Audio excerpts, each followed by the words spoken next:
So to start with, since we are talking about the SOC, some brief about that. SOC means Security Operations Center. I guess everyone might have heard about this, right? Can you guys tell me where does SOC stands? Does it stand in the red team or the blue team? Blue team means defensive side, whereas when we talk about the red team, it is offensive, right? Correct. Offensive is in from hacker's perspective. So SOC, yes, SOC when we talk about it, it's a Security Operations Center, right? So what it does when you talk about SOC, actually, it's more of a centralized business unit, okay, where all the activities are monitored. We can say they are detected, analyzed, and responded.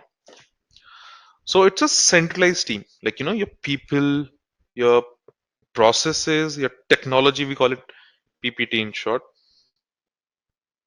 People, process, or processes, and technology, basically, right? So it's a centralized team where people, process, technology, they all together, we can say, using them. We monitor, we detect, we analyze, and respond to cybersecurity threats in the real time. Okay, so it acts as a nerve center for cybersecurity operations. Core goal to protect organization information system, data, and networks. See, the thing is, why do you think we need SOC? What do you think? If someone asks you, why do we need SOC? We always have to answer this question, right? Why? So, what would be your response for that? Why SOC? First line of defense, protecting your system from attack. Okay. See, the point is, what I would say, like these are very good points, valid points, but what we can do, we can put them in more good terms and technical terms. Like firewalls, okay, you have mentioned, but it's like a tool which can be used over there. Monitor and prevent the threats, nice, good one. See, why SOC is needed, if you think about it, couple of pointers, if you say, how we can start with it or how we can, explain such things would be with such terms. First of all, you know, convey what is happening around us, what's the threat. So basically we can put a pointer like rising cyber threats are there, because danger is there, that's why security is required, right? Quite obvious. So many organizations are there, many individuals are also there, those who face ransomware attack, phishing, right? Insider threats are there, cloud attacks are there, many more. So attackers do not work 9 to 5, right? They can strike anytime, correct? They can attack on your organization at 2 a.m. as well. They won't go for 9 to 5 only the fixed time. So with the help of SOC, what do we have? We have a 24/7 monitoring, correct? Continuous monitoring, right? Also, we have centralized defense. When I say centralized, right, that's a very important point. The centralized defense or a centralized security control. What do you guys think what this centralized means from your perspective? See, the point is, do you agree with the fact that every device or every assets will create the logs for us?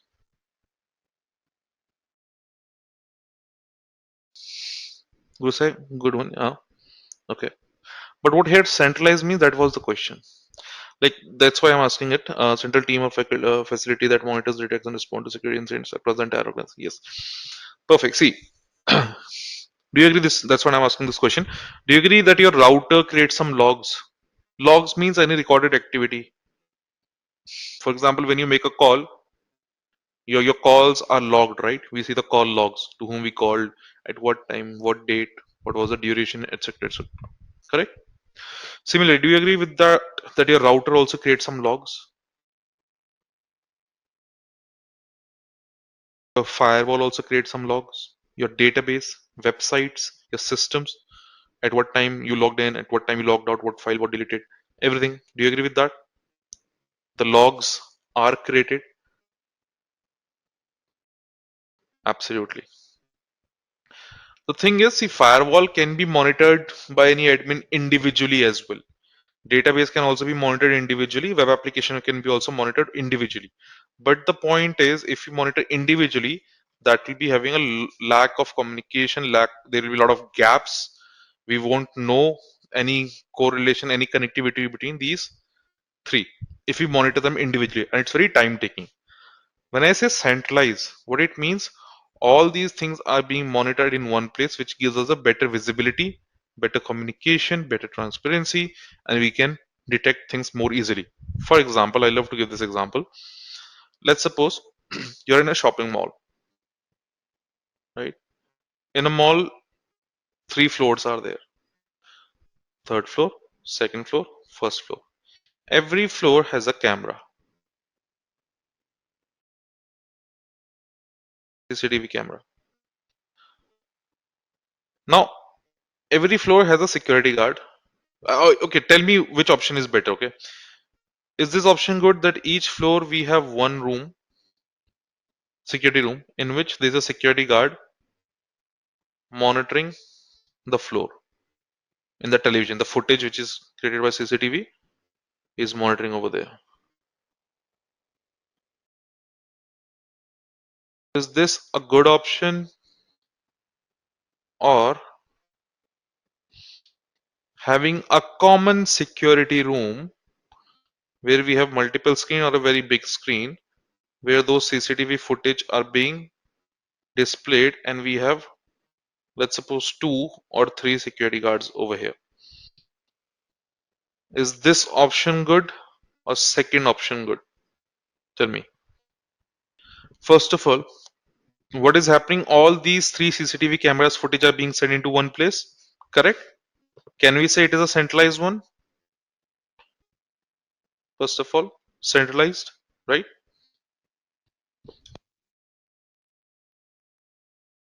Otherwise, yes, ease of correlation, exactly. Hmm. Okay, nice. See, the point is, if let's suppose a thief was there on the third floor, this security guard know that there is a thief. But do these people know about it? No, they do not know the thief, like how the thief looks like, right? And thief have a good possibility of escaping that shopping mall. But if there was a centralized one, like one common security room, here every guard knows who's the thief, and they can catch that and identify that thief easily. Agree with this? Yeah. Better visibility, better monitoring, mediation, detection, identification is better over here, and especially communication as well. Along with that, make sense? So with SOC, everything is collected into one command center. Like your firewall logs, endpoint alerts, cloud logs, all are monitored in one dashboard. And with the help of this, we also have a faster detection, as I told you. Since it's centralized, sorry, fourth pointer. Since it's centralized, then we have faster detection. Obviously, we'll be able to spot it more quickly and faster response. Here in our technical terminology, we have these two terms. We call it MTTD, MTTR. Like, do you guys have heard about KPI? Have you heard about KPI? Key Performance Indicator? Yeah, like during the promotion time, employees have to show the KPI, right, to their manager. Why do they deserve good promotion? Correct. So for our security also, for our SOC also, KPIs are would be like this MTTD and MTTR. MTTD means mean time to detect, and MTTR means mean time to respond.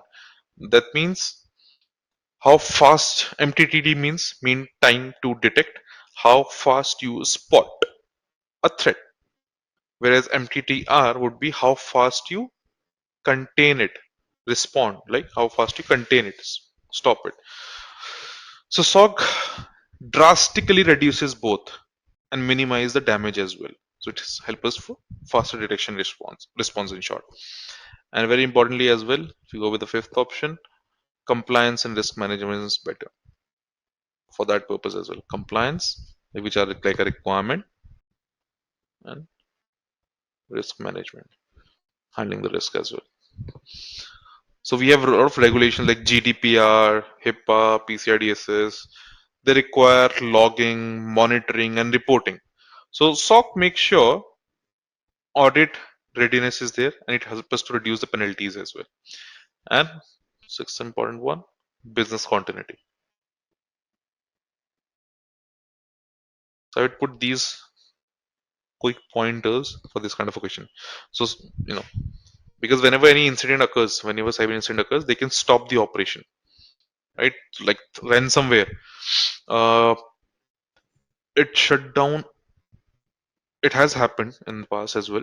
It shut it down the hospitals, or it can shut down the hospital or airline or any kind of a services as well. So SOC makes sure incidents are contained, they are catched and quarantined and contained quickly, so that we can keep our business running.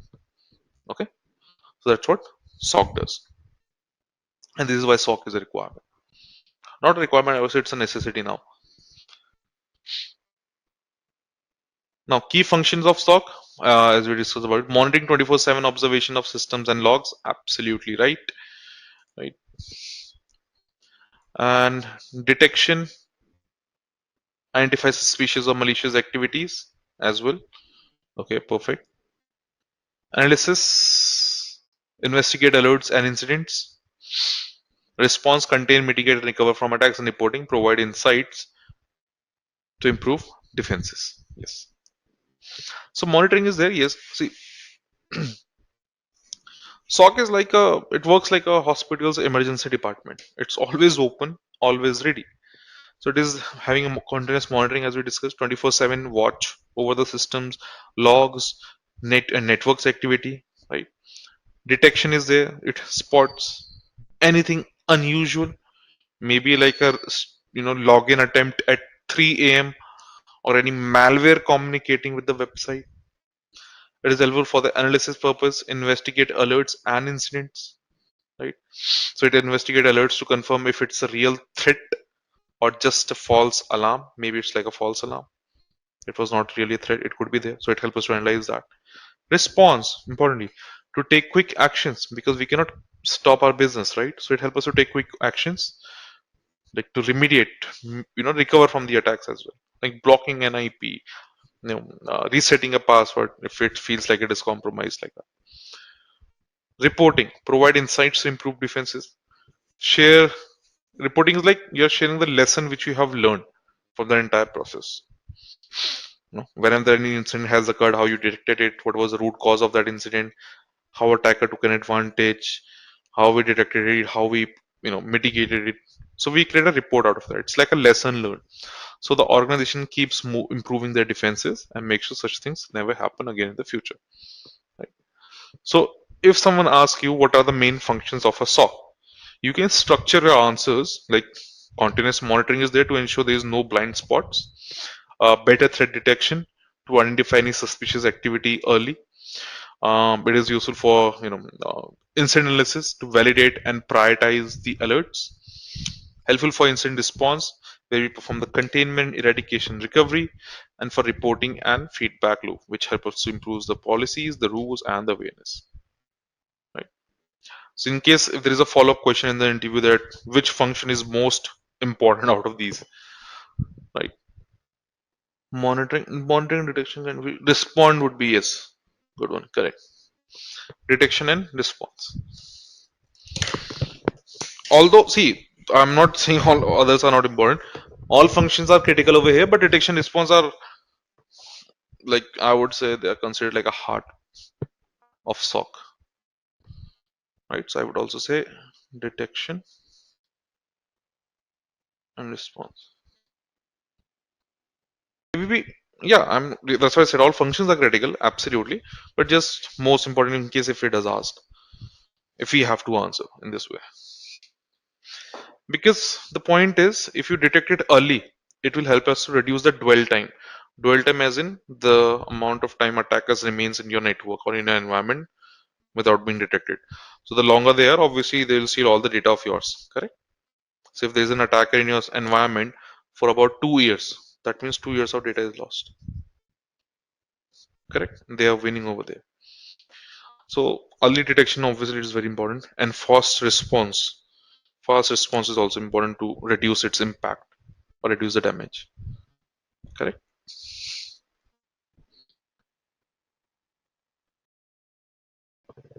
So I'll just give an example to explain all these functionalities. Let's suppose if there is any retail company and it's a retail company is there during Black Friday sales.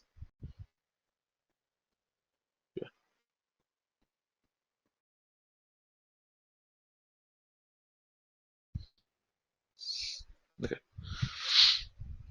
So here what happens? Monitoring is done. Okay. In monitoring, what happens? Let's suppose, not suppose, like it's like we are thinking about in that perspective. Imagine there's a retail company during a Black Friday sales. So you do the monitoring. In monitoring, you realize that SOC sees a spike in failed payment transaction. Okay. Spike in failed payment transactions. So detection would be like we'll be raising an alert. An alert is flagged basically. Okay. Alert flags there's a possible credential stuffing.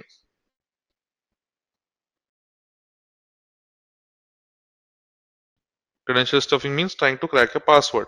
So for example, if I might have hacked Facebook, let's suppose if I have hacked Facebook, I stole the data from there. In that, obviously your username and password and email ID would be there. So I'm using the same thing in different platforms now. In Instagram, you know, in Canva and different other platforms. That is what credential stuffing is. So detection says that an alert flags possible credential stuffing from thousands of stolen accounts. Then we do the analysis for the same. In the analysis part, so analysts they verify these logins are coming from unusual geographies or locations and match the leaked credentials as well.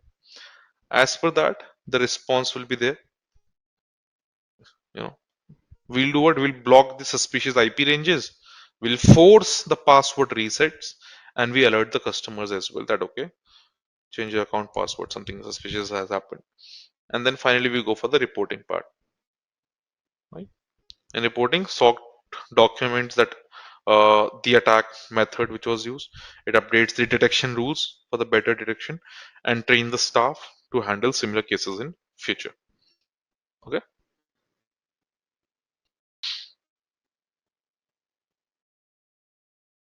Couple of responsibilities for L1, L2, and L3 are the tier other different tiers. L1 is their tier 1 or tier 1 L1 analyst is for monitoring and initial triage. First lines of defense, SOC front desk, we can say kind of a thing. The response is for like 24/7 monitoring of SIM, dashboard, and alerts. Help us to acknowledge, filter, and prioritize the alerts. It helps us to remove false positive. Those who do not know about this, kindly give it a read to that. True positive, true negative, false positive, false negative. Very important key terms used in SOC. Okay. So they acknowledge and filter and prioritize the alerts. Escalate any suspicious incident to L2. Escalation is also there. So triage is part of that. Triage means here we verify and validate that it's really an incident. Then we classify what kind of an incident it is, and then we prioritize that incident, high, medium, low in that way. And as per that, it is, and as per the, and as per that, it will be escalating it to L1 will be escalated to the tier 2 or L2 analyst. So they perform the basic tasks like blocking an IP address, disabling any compromised user account like that. So for example, if your SIM solution, which is the main thing of SOC, if SIM solution shows 100 failed logins, so L1 check if it's a user who forgot the password or is it a password based attack done by someone. Okay. So if asked what's the daily routine of an L1 analyst, say monitor alerts, triage events, document incidents, and escalate confirmed threats to L2 or tier 2. And when we talk about tier 2, L2 analysts, they are for deep analysis and incident handling. Like they are the detective or SOC, we can say. They investigate the incidents which are escalated by L1. They correlate, make a link between the data from multiple sources like firewalls, EDR, threat intelligence feeds, like, and then perform the malware analysis and handle the containment and eradication, like isolating an infected host, resetting the compromised accounts, and they also communicate with IT or security teams for remediation. Right. So, for example, if any L1 escalate a phishing email case to L2, so they will check for email headers, attachments, links, investigate if further or any other employees have clicked on it or not, and block the domain from which that email is coming from, and report the indicator of compromise as well, what has been identified. So, if asked what skills should an L2 have, so you can answer like knowledge of SIM solutions fine tuning, log correlation, packet analysis using Wireshark, you can say malware analysis a bit, and hands on with incident response tools like ADR as well. And tier 3 is for threat hunting, forensics, malware analysis, kind of SMEs as well. Incident responder, we can talk about the special forces of SOC. So the responsibilities will be including proactively doing threat hunting, proactive threat hunting, like looking for any hidden threats which are not caught by the SIM solutions. SIM as in SIEM. It's a main part of your SOC. Perform deep forensics on endpoints, servers, and memory dumps.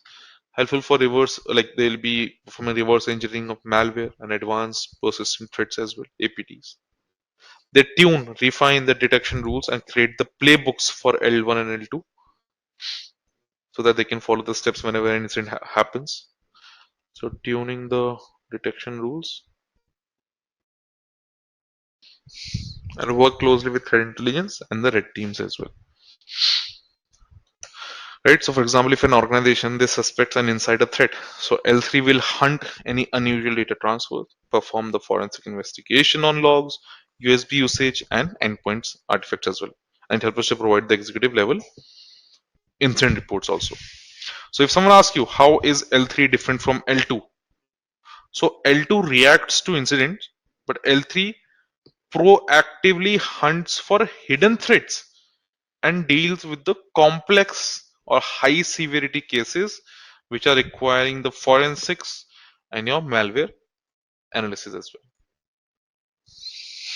Okay, before that, one slide. Sorry about access and authentication scenarios. This is just to give an idea about that as well. Um, access or authentication scenarios when you're talking about access means um, access controls here we are talking about in terms of security. These are also important concept. To be known, like everyone should not get the all access. When you talk about access controls, we have a term like we have basically subject and object. Subject is the one who is making the request to access the resources, and object are those resources to which the requests are made. In between this, to manage this flow, this control, we have access controls in between.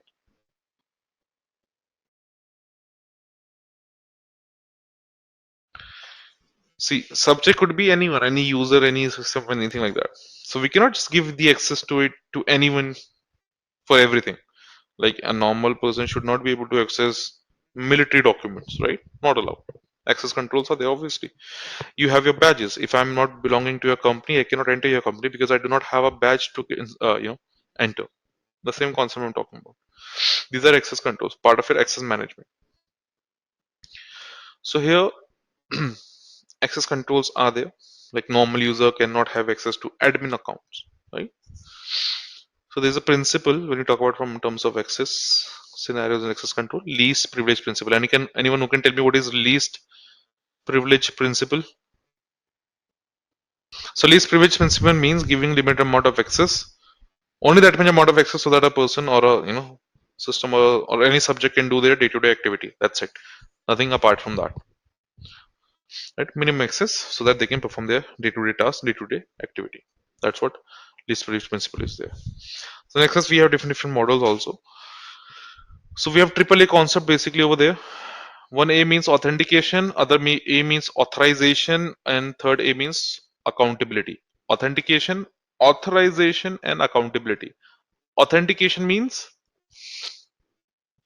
you are proving what you claim to be. So if I'm telling Instagram that okay, this is Saeem, so I will enter my password to prove that I'm, what I'm claiming. Authorization means permissions. That's what authorization means. Permissions. Like whether you have read, write, execute permissions for this file or not, in that way. Setting up the permissions. Where least privilege principle can also be part of it, obviously.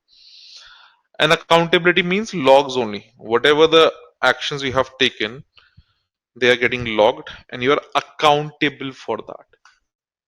Okay. So here authentication is being showed, and especially the multi-factor authentication concept is mentioned over here. Anyone who can tell me what is multi-factor authentication? Perfect. So multi-factor authentication means using two or more authentication factors. If you talk about the authentication factors, what are the name of them? One is something you know, three primary ones we are talking about. Something you know,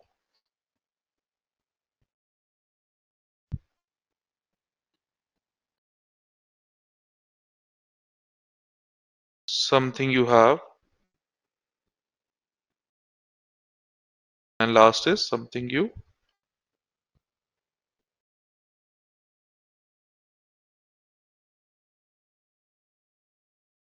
are.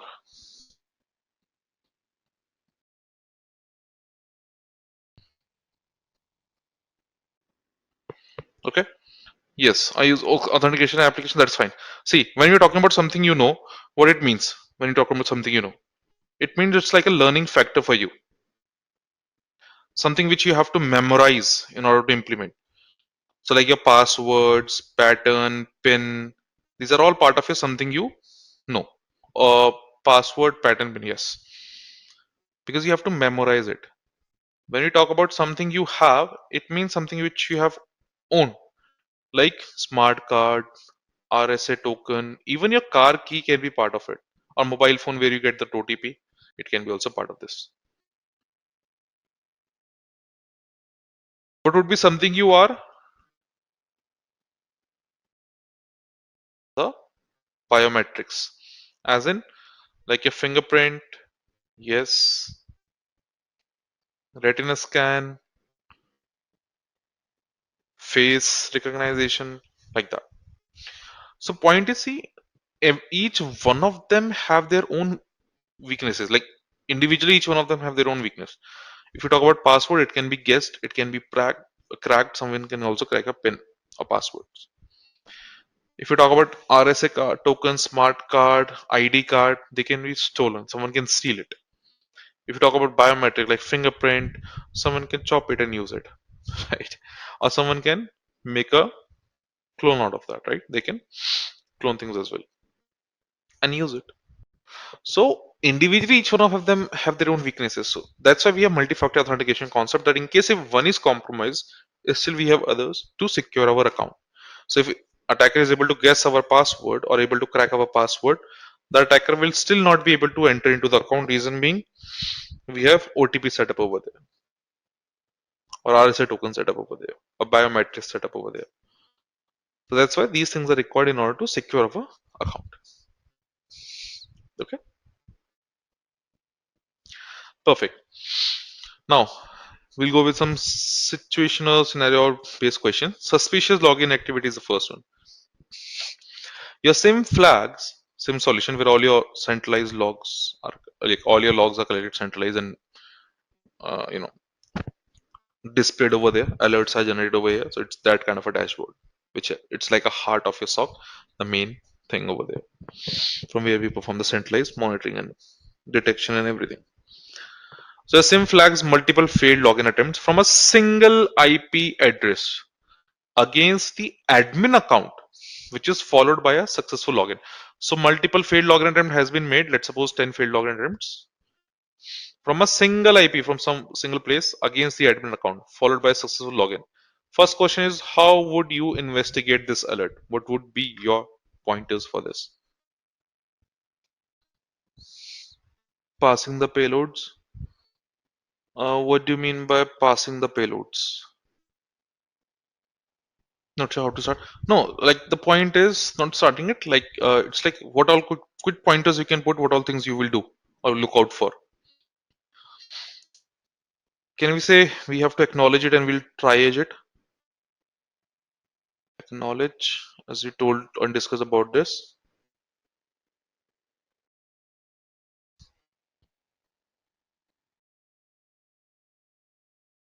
Perfect. See, acknowledge and triage would be there. Basically, we note the severity. Since it's an admin account and multiple failures has been done, how will you prioritize this thing? Will it be high, medium, or low? Which priority will you put this thing?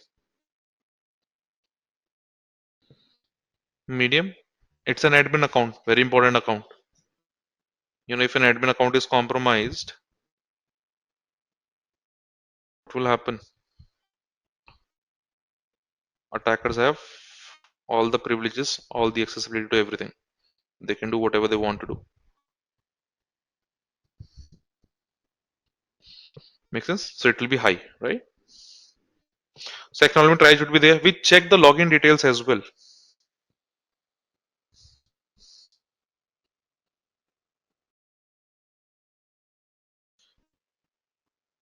Check login details.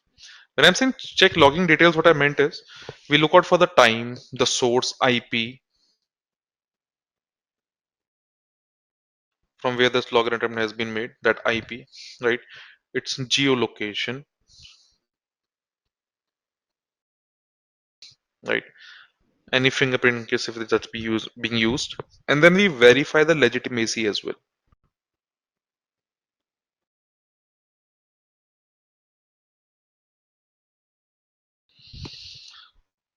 See, why am I verifying the legitimacy?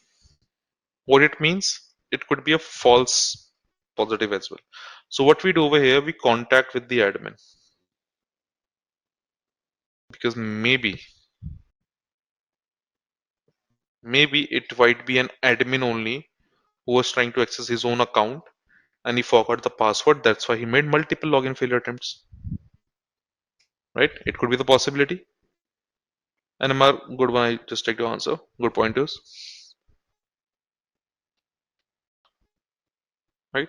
So for example, if Guru Sai is there and Guru Sai is an admin just like the same thing in which you see in your Windows laptop also, you know, where it asks for the permission of an administrator. That's what an admin is. So let's suppose the Guru Sai is trying to, in his account, if you saw, he's an admin, and in his account you saw multiple login failure attempts and one successful attempt. So see, by looking at these logs, it looks like an attack. Someone has cracked the password. So obviously it will be a high priority because it was an admin account. We have to look it on priority. So we check the login details, everything, and then we verify it. We verify because maybe it was Guru Sai only who was trying to access his own account, and maybe Guru Sai forgot the password due to which made multiple login failure attempts and one successful admin attempt. Now, will you call it an attack? Is it a threat? If if it's the condition.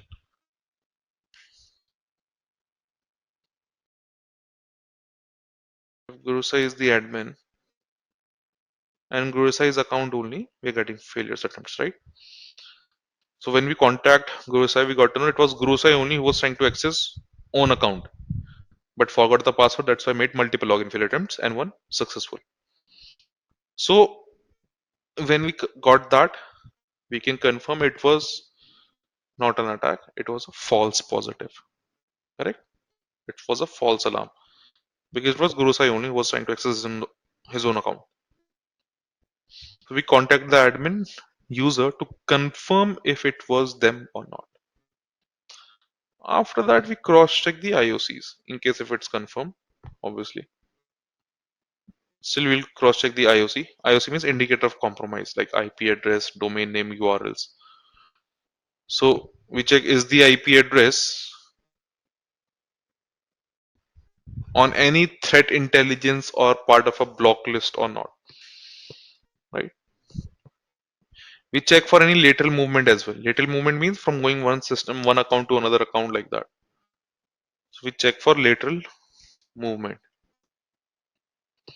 So after login, we check did this account access any unusual systems or not, any other systems or not. And we escalate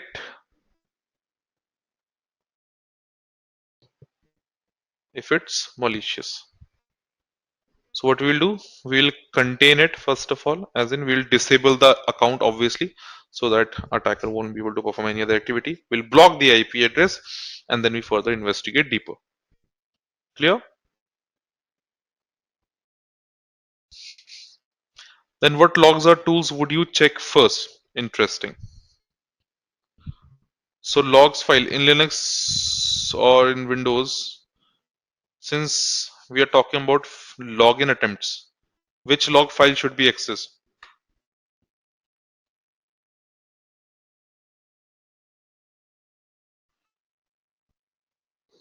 What do you say?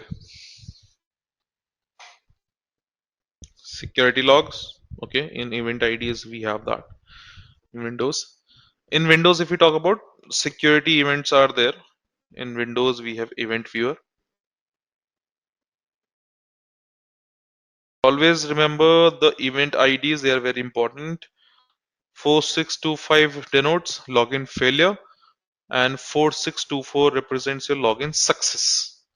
In Linux, we have the authentication log. Basically, we're talking about the authentication logs. The logs are stored in Linux at /var /log /authentication dot log in Linux. Okay, this will be in Windows. We look out for the VPN remote access log to see if login was remote. We look out for the firewall also.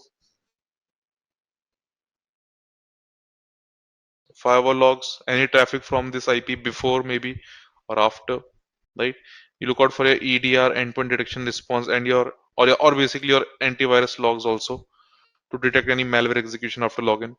So the tools which will be used for this one, for these logs would be like your SIM solutions, like Splunk, Curadar, Sentinel for correlation.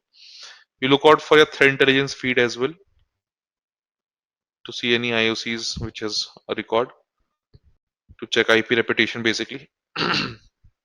Right, and JIT's geo IP also for looking for the location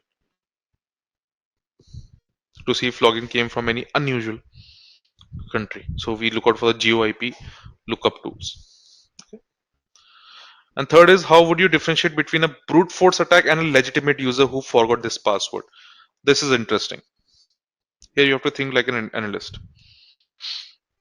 How can you differentiate between a brute force attack and a legitimate? Very good, Datatya. Good pointer. If brute force attack was there, we can say hundreds of failed login attempts in seconds or minutes. Correct? Where if it was legitimate user, so it will be having few failed login attempts, like 2 or 3, which will be followed by the correct login. Right? Chances are in the brute force that attempts might be there against multiple accounts from same IP. From same IP into different accounts, attempts might be made for the brute force, right?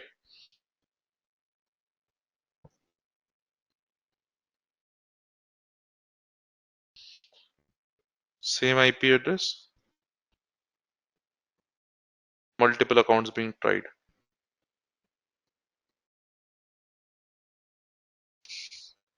right? But when you talk about legitimate user, for this, the source IP will match with the user's normal location or device location, correct? And here in brute force, we'll get the unusual geolocation, maybe any login from another country, but the user is from India and you're getting a login from another country, that kind of scenario. In the legitimate user confirm they forgot the password. That's it, right? You communicate with the user will tell you whether it was them or not. Clear? So in interview, you can use these kind of phrases also. Like the difference lies in volume, pattern, and context of attempts. Brute force is more systematic and abnormal, while a user mistake is random and minimal. Right? We in brute force, hundreds of login attempts will be made, but in the legitimate user one, it won't be hundreds of login attempts in 1 minute. Right? So if a brute force attacker tries 500 passwords in 1 minute, your SIM solution will raise the multiple failed login alerts. If a legitimate user mistype their password 3 times before remembering it, it might look normal to you. Okay. What about the second one? It's like impossible travel alert. The situation is there. For a hint, a user logs in from India at 9 a.m. and then from New York at 9:15. How would you verify if this is a false positive or a compromised account? Metadata will be checked. We check the login metadata. When I say metadata, nothing else. I'm talking about the IP address basically, from where this thing is being originated from, the internet service provider, who's the one providing it, the device which is trying to access, so device details, right, like that, and which browser is being used as well. So through that, we can get this. If it's a legitimate user, so device details will be of your employee and it will be a false positive. A VPN or proxy part can be there. We check for it. The user, they might be using the corporate VPN or cloud proxy, making it look like they logged in from two locations. That can be one condition. Okay. So we need a user confirmation as well to differentiate whether it's a compromise or a false positive. So user confirmation will be there, quite obvious. We contact the user. Did you just log in? Like that. And you look out for the threat intelligence, like IP reputation, like that.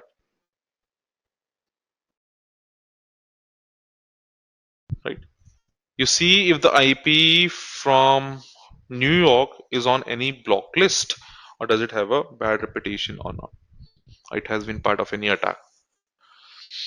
Right? Because see, point is it could be a false positive if it is caused by a VPN or a proxy. But if metadata like your device, browser, geolocation is different, it's likely to be like an account compromised. Okay. Second is, what steps would you recommend to secure the account? What do you say? How can we secure the account? So over here, the steps which we can use over here in this part,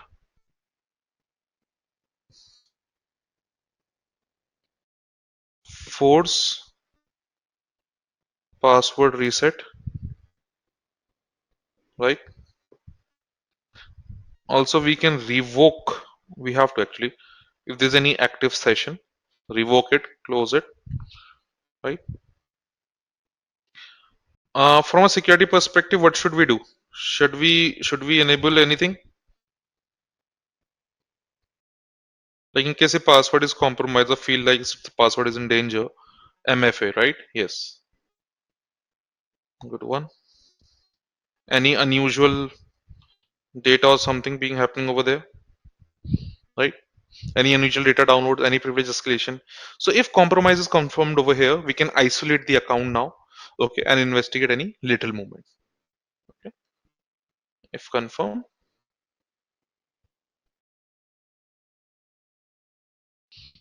isolate the account. Okay.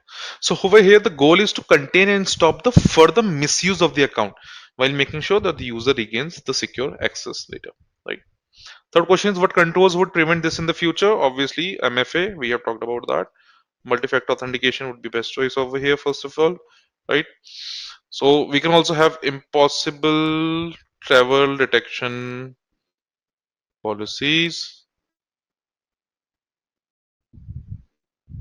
which is already in use in Microsoft 365 and Okta. I guess someone mentioned that before. So they all auto block any suspicious logins. Right? Conditional access can also be provided, can be put. Conditional access means restrict the logins from any specific geographies or IPs, right? We can look out for the UEBA as in user entity behavior analysis. Sorry, user basically user behavior analytics we are talking about. So it detect any anomalous out of the pattern, in devices, time and access patterns basically. And best one will be security awareness.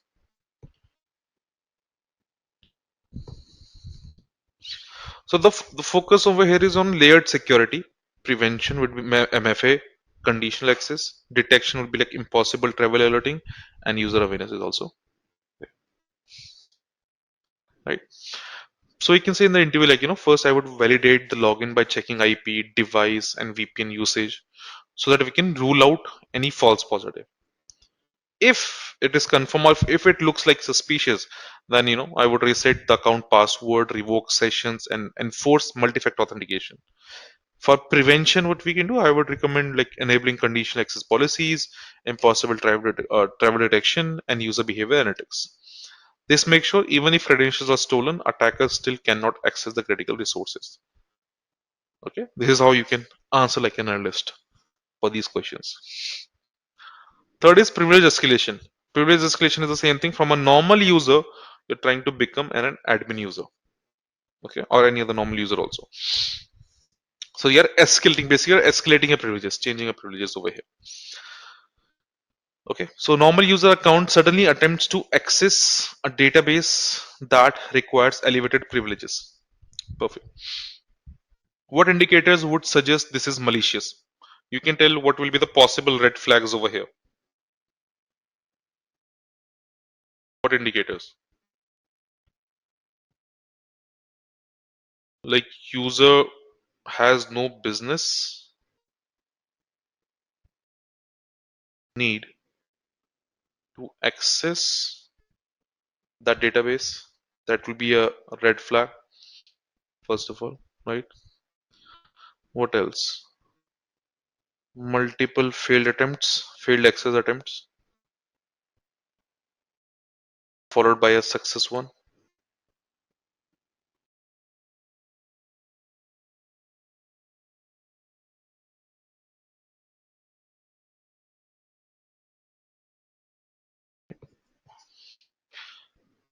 For the database, the access request passing the queries, nice, good one. Unusual queries, we can say, right? Yeah. Access from an unusual IP or device, red flag. Um, access request occur or occurs at odd hours. That is also there, like maybe midnight or on weekends. This way. So privilege escalation actually is a next step after credential compromise or malware infection. So legitimate users really change their behavior all of a sudden, right? So these can be possible red flags. Second is what action should SOC take immediately? Containment and investigation steps we are talking about. So if it seems like suspicious, we have to isolate or suspend the account.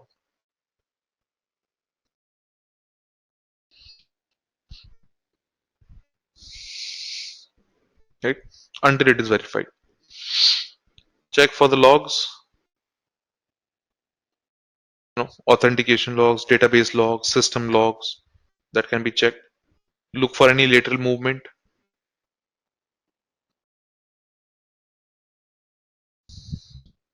Has this account tried to access any other system also? That thing. Alert your IT or security team, other team,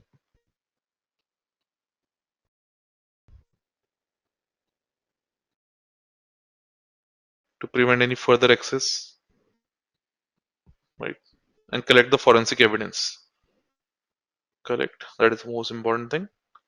Forensic evidence, as in the timestamp, the commands which has been used, 𝐲𝐻𝐻 and 𝐲𝐶, the commands which has been used maybe to change some things in the databases, the IPs, these things need to be checked for analysis.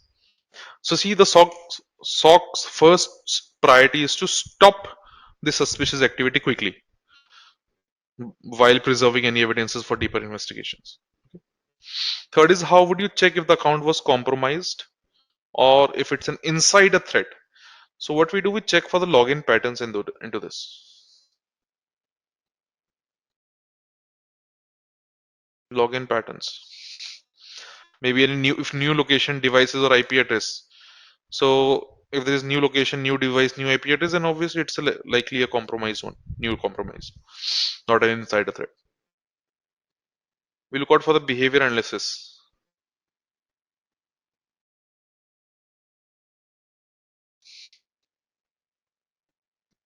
So is this action consistent with the user's role? If not, that is suspicious. Right? We look out for the user confirmation. We contact the user directly. Did they perform this action? That has to be done with the accounts whenever we talk about that. Right? We check for the EDR, endpoint detection and response. We check that maybe any malware on the user system might be doing that. We look out for the access history also. If the user has begun gradually testing access to the resources, it could be an insider threat. Otherwise, likely a compromised one. So if log shows new device, new IP, new country, then account is compromised. If the log shows same user device and consistent IP, then it's an insider misuse. So you can answer these questions like that to the during the interview, that combining all these pointers. Like I would first look at logs and user context to see if the attempts align with their job role. Red flags would likely or would like be your odd login times, unusual IPs, multiple failed login attempts, which suggests a compromise. It's a compromise. And immediate actions, what would be that it would be like to suspend the account, review the logs, check the endpoints to determine insider versus compromise. I would validate login metadata and contact the user. If it's from their usual device, insider misuse is likely to be there. If it's from the unusual IP or any infected endpoint, then its compromise is more possible over here. That will be answer for your third question. So you can combine these things in such a way. And we can do that. Correct. Good one. Shivaguru, this recordings won't be shared with you all. It might be uploaded in the LinkedIn and the YouTube. Phishing is there. I believe phishing, everyone knows that. Any malicious email which is being sent to you, right? I believe everyone might have experienced a phishing email, phishing credential theft. Not even credential theft, but phishing you might have experienced, right? Everyone. So phishing is nothing, it's just a social engineering attack, we call it.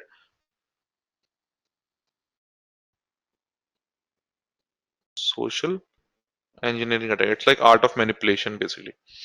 So here attackers that trick people into revealing some sensitive information like passwords, credentials theft, right? Passwords, credit card details also, OTPs also, by pretending to be like a trusted entity, maybe like a bank or a company or a colleague like that. So how it works, the attacker, they send a fake email or SMS also, we call it smishing, or a website that looks real. So victim is now lured into clicking a link, a bait which we call it, or opening an attachment. Victim enters the details, thinking it was required or it's legitimate, but here all the credentials are sent to the attacker. So attacker steals your credentials and also maybe they install malwares into your system. So that's mentioned over here. Phishing is a type of cyber attack where attackers trick users into revealing sensitive information such as password, credit card numbers, or personal data by pretending to be a trusted entity. How to protect against phishing? Email filtering and spam protection, username awareness training, MFA, and do not click on the suspicious links. Ready to that? We have question over here. Let's see that. Credential harvesting. Employee receives an email over here, reports receiving an email saying your mailbox is almost full. Click here to upgrade storage. The link leads to a page mimicking Office 365 login. So what red flags in this email could help identify it as phishing? If the email, like phishing email, have this thing tendency, the tone is urgent, urgency, the scare tactic which they use. So your mailbox is almost full. It kind of creating urgency, like pushing the user to act quickly over there. Unusual sender, a spoofed address, right? Email might look like this: support at the rate MICROS, and this will be 0 FT. Looks like only, but it might be 0.com. So it might be missed in one go, right? Or any suspicious link can be there. They put up always put up a URL. So always hover your mouse pointer towards that URL to see where that URL is really taking you to. Okay, hovering shows URL that does not belong to maybe Microsoft. So if they have said clicked here, and when that click here button is there's a hyperlink attached to it. So when you put your mouse pointer above this here button, it will tell you where it is redirecting you to. Maybe it is redirecting you to something like this: mail iPhone upgrade, some like random website name which is not belonging to basically Microsoft, something like that. And also for phishing email, you have to know they have generic greeting as well at times. Generic greeting would be dear user, not specifyingly specific for you. It will not specify your name. They write dear user because phishing is done in mass. So for many users, they have many email ID. They might have passed the same email. So instead of using the employee's real name, they write dear user. And sometimes they also have poor grammar in English or formatting. But with AI, this challenge is being removed. Second is, if the employee entered credentials, how would you investigate potential compromise? We check for the authentication log over here, like Azure AD, Office 365, SIM solution. We see if the stolen credentials were used. We look for unusual login attempts, obviously. Checking for the geolocation IP address, strain devices. We search for suspicious mailbox activity.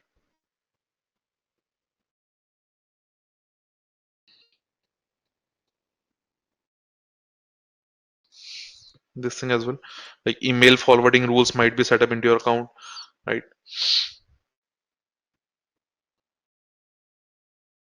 Any revoke X, okay, yeah. Revoke access will be done over there. Correct. We can review the lateral movement in this as well because the accounts credentials has been passed. So we see if the attacker tried to log in into other services or elevate the privileges like that. And we check the threat intelligence feed, like was the phishing domain already reported by someone else.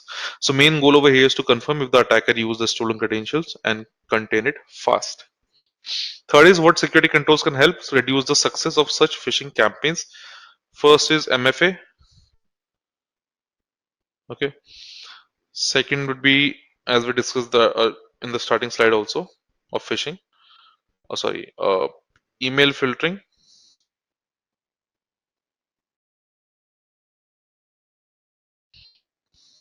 filtering the emails, looking for any suspicious activities, email filtering and sandboxing, looking for suspicious links or attachments, right? Implementing safe links,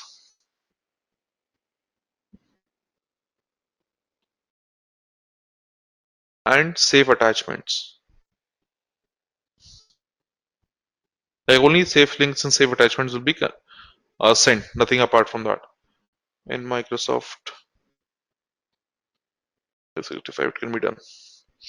We look out for any, uh, we use 𝐸BA, as I told you, user and entity behavior analytics, to detect any unusual login. And yes, regular phishing training, awareness training should be there with simulations.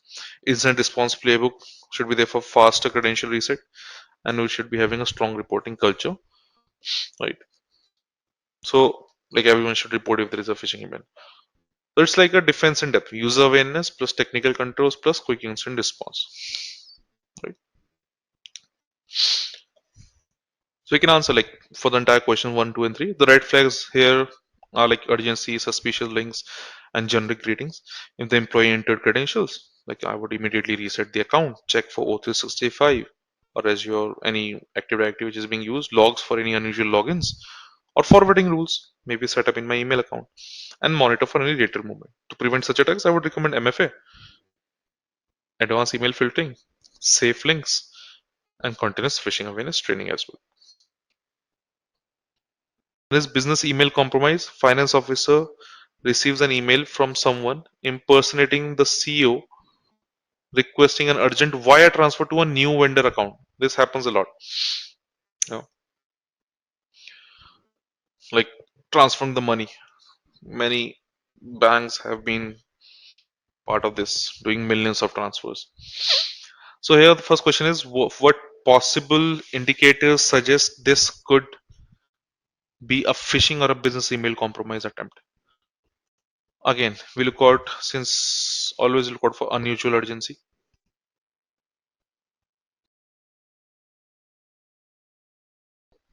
Urgent wire transfer. It's a classic social engineering trick, right? We look out for if there is any new or any unverified account details.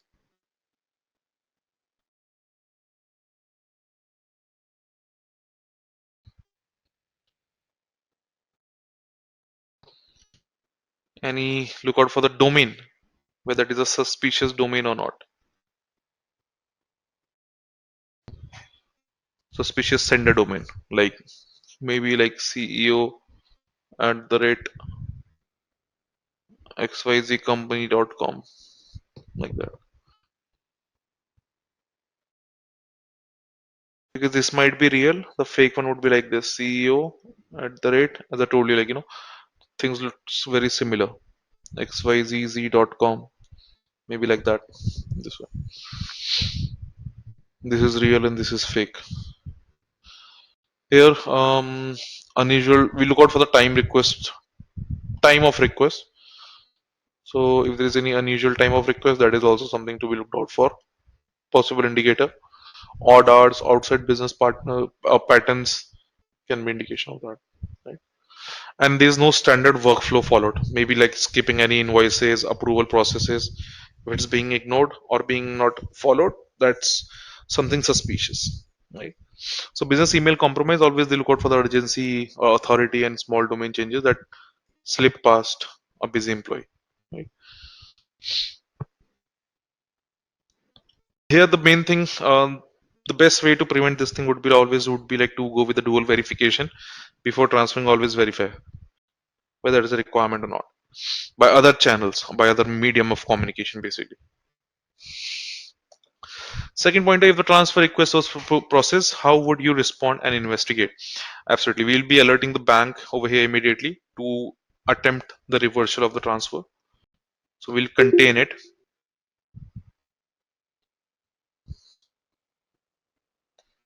I would contain it, alert the bank immediately to attempt the reversal of the transfer.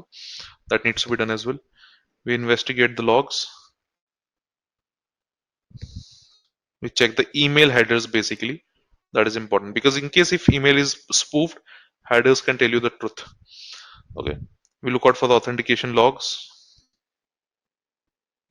Okay. In O365 to confirm if CEO's account was spoofed or compromised. Right. We look for forwarding rules in any CEO emails, unusual login IPs, any MFA bypass attempts like that as well. We do the forensics of that. Because attackers, what do when they compromise your email ID and password? They set up a forwarding rule, like they can add a forwarding email ID. Now what will happen? Anyone who's trying to send an email to you, it will be directly transferred to the attacker, forwarded into that email ID. So always check if there is any forwarding email ID attached to your email account or not. As an individual also you can do and check in your Gmail account. User impact will also be there. We identify if other employees have received the similar emails or not. And we escalate. We notify the legal, compliance, and possibly the law enforcement regarding this financial fraud. Right. So here speed matters, guys. Wire transfers can be clawed back if reported fast. And what preventive technical and process-based controls would you recommend?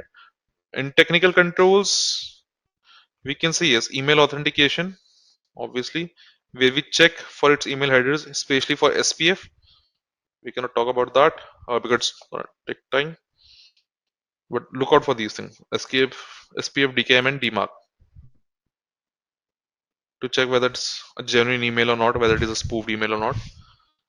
They are being displayed in your email headers. Okay, so they prevent the spoofed emails. We look out for the mailbox monitoring also. Alerts for any suspicious forwarding rules or anomalous login activity. SIM rules can also be identified for that.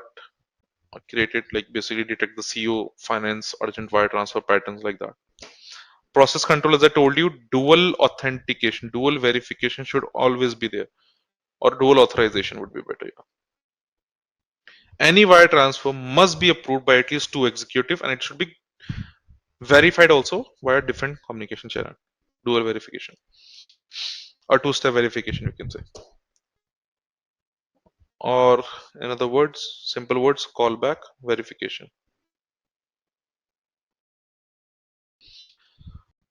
Finance must verbally confirm with the requester also using known phone numbers like that. And awareness training obviously will always be there. Okay. Now if we talk about in terms of network security is also important, like security, like firewalls are there to provide the network security. So network being secured over here is the practice of protecting a computer network and its data from unauthorized access, any misuse or the attack. So obviously monitoring is required. Threat needs to be detected in the network, incident response for that, and regular patching and updates as well. Okay, so that is network security. Couple of questions we'll discuss in terms of that as well.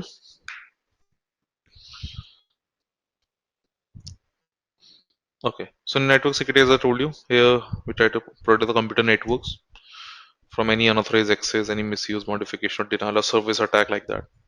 So it here in simple words, it makes sure that only the right people and the trusted systems can use the network in a safe and secure way. So here we try to achieve that same thing: confidentiality, integrity, and availability. So malwares, phishing, DDoS, man-in-the-middle attack, all are the part of your network security.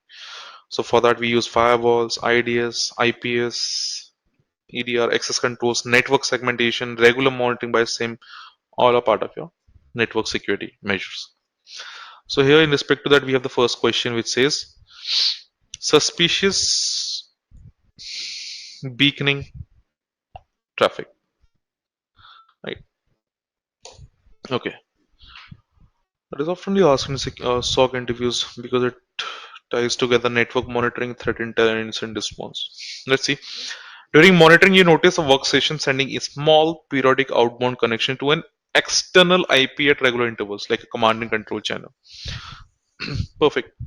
So we notice a workstation sending small periodic outbound connection to an external IP at regular intervals. So first is, what could this behavior indicate?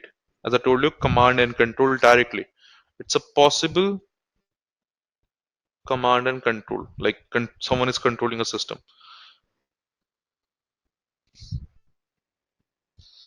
Beaconing. That means malware is calling to the attacker's server for instructions. So it could be a part of your botnet activity, where your system is becoming a botnet, which can be controlled by the attacker. Or attacker might be trying to go with the data exfiltration. So it can be a signal for the data exfiltration preparation. Right? It could be a legitimate process also, but again, because any software update checks like that, they also perform the same thing.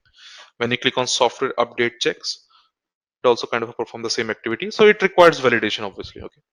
How would you confirm if it's a command and control beaconing? That's the second question, obviously. So here we do the network traffic analysis.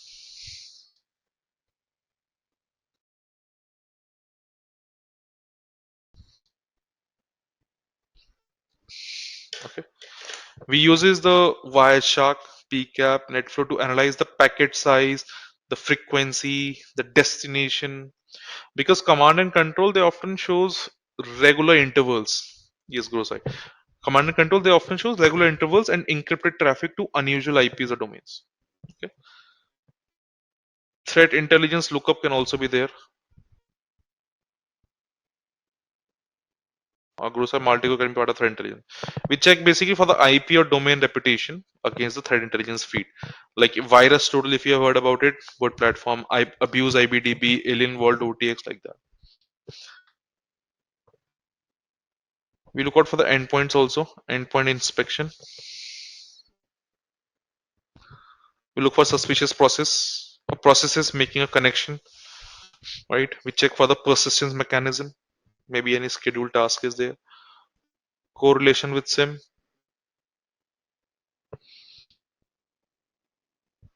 See if the machines are connecting to the same IP. We look for any failed authentication or privilege escalation which is linked to that host. So basically, you need to rule out this application, like benign application like Windows Update, and confirm using network plus endpoint plus Intel correlation. That is a command and control activity. What steps would you take to contain and investigate? Containment, obviously. We immediately isolate the workstation from the network or the device, because otherwise it will spread the malware to others also. We block the suspicious IP or domain at the firewall or the proxy part, right? And we stop the suspicious process and preserve forensic data. Then we investigate on that. Investigation, I will perform or we will perform the full endpoint scan. Okay. Endpoint scan using an antivirus or EDR, right? Forensic triage can be done. Then we analyze those evidences or artifacts, we call them. Now we will, in this area, when we are talking about investigation, we call them artifacts. Any malicious binaries, PowerShell scripts, persistency, we are checking for that. We'll look out for lateral movement as well, as I told you. This always will be there. Login attempts, remote desktop connections, and we hunt for IOCs, indicator of compromise in the enterprises. And as a recommendation, we'll fix the exploited vulnerabilities, we'll patch the exploited vulnerabilities, we reset the credentials used on that machine, and we update the SIM detection rules to catch similar beaconing patterns in the future. Okay.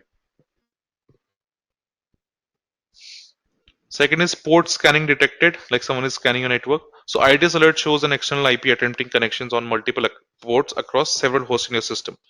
What does this activity usually mean? This means someone is trying to scan, or it's like a reconnaissance phase of an attack, we can say. Reconnaissance phase of an attack, where attacker is trying to gather more and more information. So attackers is scanning to identify if there is any open ports or services. If you guys have heard about Nmap, there's the kind of a thing activity, similar activity, right? So it could be a part of botnet or any automated scanner. GUSA, yes. So Nmap, as I told you, is a good example for that. Others are also there, mass scan and everything. It's like, think of a thief checking doors and windows before breaking in. How would you differentiate between a false positive and real threat? If here again the IP belongs to a known vulnerability scanner, if it belongs to the known vulnerability scanner, the scans are coming from trusted business partners because someone might be performing scanning. It could be part of false positive if someone is doing pen testing or scanning over there. Real threat indicators would be like unknown IP,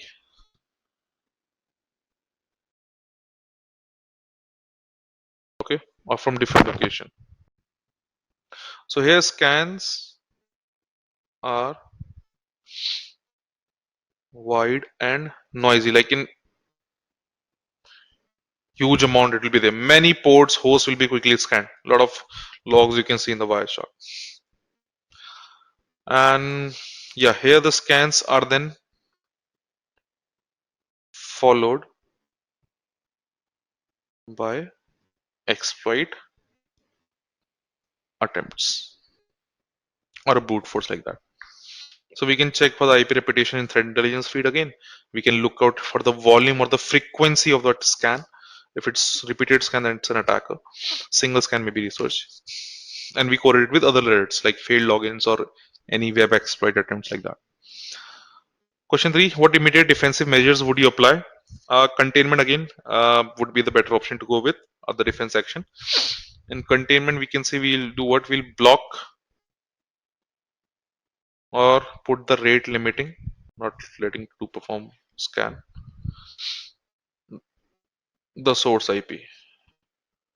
As in at the firewall IPs, we can put that. Geo blocking can be done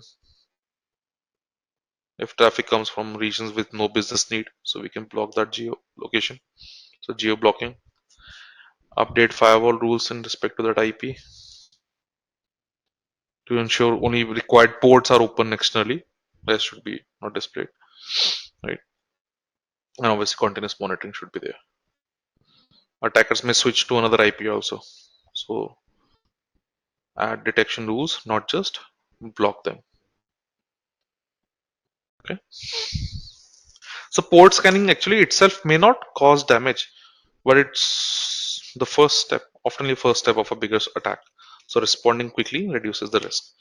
So you can answer like port scanning usually indicates reconnaissance where an attacker is mapping open services. And to confirm if it's malicious, I would check threat intelligence on the source IP, see if scans are repeated, and look for follow-up exploit attempts. And as an immediate defense for the third question, we can say like I would block the scanning IP.